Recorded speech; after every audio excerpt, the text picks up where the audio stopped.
C'est un système écolo et solidaire, plutôt judicieux, mis en place en 2007 par FENUAMA. 1 kilo de déchets récoltés vaut 1 franc. 13 millions de kilos récoltés valent donc 13 millions de francs pacifiques. Une somme que vont bénéficier différentes associations des 12 communes affiliées au syndicat. Cette opération a un nom, les Tortues de Cœur. Reportage signé Carmen Doum et Mirko Vanfo. Ne confondez surtout pas les tortues d'or avec les tortues de cœur. Cette dernière a une toute autre fonction, celle de récompenser les associations créatrices de projets au sein de chaque commune de la Polynésie.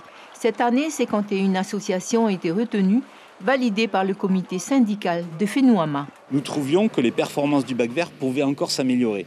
Et donc pour inciter les gens à encore plus trier, protéger l'environnement, mais aussi faire un acte social, c'est pour ça qu'on a basculé sur cette opération 1 kg égale 1 franc sur la base des bacs verts et que nous avons élargi cette année. Alors pour l'instant, ce n'est pas confirmé pour l'année prochaine, mais au moins pour cette année, c'est 1 kg égale 2 francs.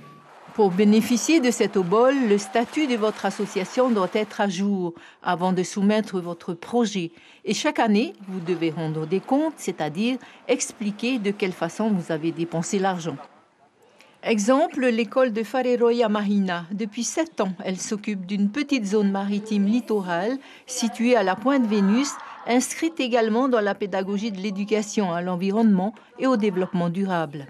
On apprend des choses sur la mer et qu'on découvre des nouvelles espèces de coraux et de poissons. J'ai vraiment beaucoup de chance d'être dans cette école et de pouvoir voir plein de poissons, plein de coraux et aussi voir comment on replante tous les coraux. Nous sommes très contents de pouvoir bénéficier de cette aide. Ça va nous permettre de financer bien sûr nos sorties, de financer aussi le matériel pour nos visites comme les masques, les tubas et de pouvoir aussi nous permettre de faire d'autres visites, par exemple à la Pointe des Pêcheurs, de faire intervenir les associations. Bien sûr, ils interviennent gratuitement, mais cet argent va nous permettre de continuer, de poursuivre ce projet sur l'aire marine éducative.